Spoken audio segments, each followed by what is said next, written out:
So I was having a conversation with this lady this morning, and she was telling me how her best friend's son, committed suicide, right? And so I'm like, dang, that's hard to hear. You know what I mean? Because he was so young. He was only 19 years old, right? So you hear stories like that all the time, but you never know why they do it. You know there's a reason, but you never know why. And a lot of people like to say mental illness, right? And that could be true. There could be a lot of truth to that, but I'm going to tell you this story. So she's like, well, because, I'm nosy, of course. So I'm like, well, what, if I can ask, what made him, like, do that? Like, 19, so young. She was like, he was a popular kid in school. He was about to go off to college. He had a scholarship. He was supposed to play football at this college down here in, like, South Georgia. And I'm like, so a person with so much potential, so young, why would they just, like, off themselves like that? So she proceeds to tell me that he did it for a girl. He was dating some girl, and it didn't work out the way he expected it, and he killed himself. And to me, I'm like, at 19 years old, and you about to go off to college, and you're already super, super popular. Now you about to be playing football. Who knows where that can lead? That might lead to the NFL. You're living out your dreams, and you off yourself because things don't work out with you and your girlfriend. Like, who is this woman? Show me a picture of her. And even if she is the baddest woman in the world, it ain't worth unaliving yourself for. So then we dig a little bit deeper into the story. And then she tells me the reason why he offed himself because of, things not working out with his ex is because she lied to him, right?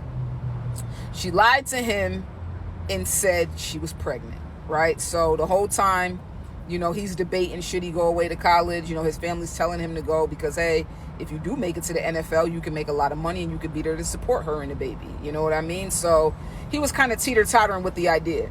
The whole time she was supposedly pregnant, she was out here sleeping with other guys, and word got back to him. So he confronts her like, well, what's going on? Like, you're saying you're pregnant, but you're out here sleeping with other guys. Now I'm not even sure the baby is mine. And if you are really pregnant, why are you still out here sleeping with a bunch of different men? Like, what are you doing? What's wrong with you, right? So I don't know if he actually said that to her, but that's what the lady was telling me. So long story short, they get into it. They break up, right? Obviously, he's having a hard time dealing with the breakup, even though it's graduation time and there's graduation parties and there's so many other women out here that he could be with, he really still thought that she was still pregnant with his baby, right? So even though it didn't work out with them and they broke up, he said he was still going to be there for the baby, right? So fast forward. Now, she didn't tell me details about how he found out, but something happened. He found out, and when he went looking for her to approach her, of course, she denied everything. Like, nah, that's not true. And he's like, these are the facts. Like, you're the only person I've been with. These are the facts. So come to find out, he gets tested, and he finds out that Shorty gave him HIV. This is a true story, right? Shorty gave him HIV. So she already said that she was pregnant, and he believed her, and they broke up, and he was going to be there for the baby. When he approached her on the whole, you gave me something, she denied it. In the same breath, told him that she wasn't really pregnant. She lied about the whole thing. Still been out here sleeping with other guys, mind you, passing this to other guys. Now she didn't think that he got that from her. Maybe because she's never been tested. And think about that. They're all 19, bro. High school.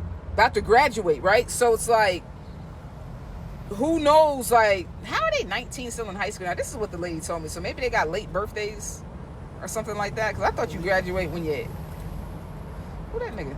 I thought you graduate when you're 18. But whatever. I don't know. But she said her, her friend's son was 19, so I'm guessing the girlfriend was 19 too. Maybe she was 18. I don't know. But the story is they're young, very young people out here sleeping unprotected, passing things to each other, just throwing their whole lives away. Homeboy crashed out, and this is a real crash out. You know what I mean? You find out somebody. He was like, "Listen, you the only girl I done been with. I ain't been with nobody else. So you the one sleeping around, not me. You passed this to me, right?" So homie went out and bought, this is what she said, homie went out and bought a 22. I don't even know what a 22 is, because see, I got a 6 Sawyer P365 XL. I like them little pistol things. You know what I'm saying? And I know I got a few homies that like the little Glock and Lock. What's a 22? I don't know. Somebody educate me in the comments. I'm not like a gun connoisseur, so somebody. But she said he went and bought a 22, and he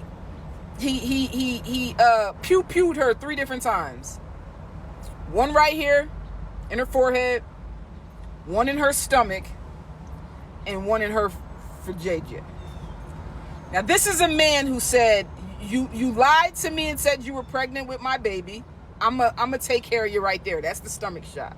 So all of this is definitely premeditated. That's the stomach shot. You gave me the HIV. That's the vajayjay shot. The forehead one, I don't really know what that one's about. Maybe because she played with his head, and I don't know. So I'm looking at her. My jaw dropped. I'm looking at her while I'm like, what? Because I knew he had Unalive himself. She was like, yeah, then he took the 22 and turned it on himself. And the whole family was baffled by this because, like I said, good kid, about to go to college, got a scholarship to play football. Come on, y'all know. You dig? So it's like, and at 19, this man find out he got HIV, bruh. And he knows exactly who gave it to him, bruh. Man, that man felt like he did what he had to do. Because it was either do that, because you could tell he was going to do that to Shorty anyway. So it was either do that to Shorty and sit in prison for the rest of his life, or just do that to Shorty. But see, his plan was to take out Shorty and take out himself. Tell me why Shorty survived. This is what old girl told me. Shorty survived. Now, obviously, what type of life is that? Because you can't live a normal life. You know, she said that the bullet's still lodged in the forehead. You know what I mean? So I highly doubt Shorty is living a good life.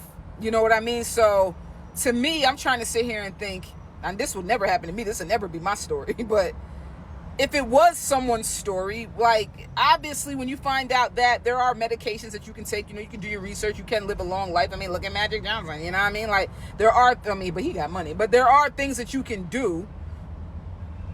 But that boy felt like he had no other option. I'm about to take you, supposedly the fake baby, and me. We all going out as a family. At 19. So that shit was deep. I had to get on TikTok and share that story because when she told me her friend's son just committed suicide, I'm thinking like everybody else, or maybe he just had some mental stuff going on, mental challenges, and maybe he was depressed, you know, kind of the same things that you say when you find out some information like that. But when she told me the whole backstory in detail, I'm like, dang, this could be a Lifetime movie or a Netflix series, definitely a Netflix documentary, because they be doing their thing on them documentaries, boy. But at the same time, it's sad. 19 years old. So this is a public service announcement for you little nasty niggas out there, because I know when you turn, you know, some of y'all start young, 11, 12, you know, whatever. But like when you 13, 14, 15, and them hormones are just jumping out the window, you dig? Wrap it up, bruh. Like, and sometimes the condom rips. Let's be honest. Sometimes that don't even work out. But man, I live in a state, Georgia, where the HIV rate is high as hell, which means somebody giving it to somebody that's giving it to somebody, and nobody's getting tested. So please, when I say protect yourselves out here, man. You do not want to be a 19-year-old on your way to college, thriving, trying to make it to the NFL, and then find out you done got the HIV. But yeah, happy Wednesday.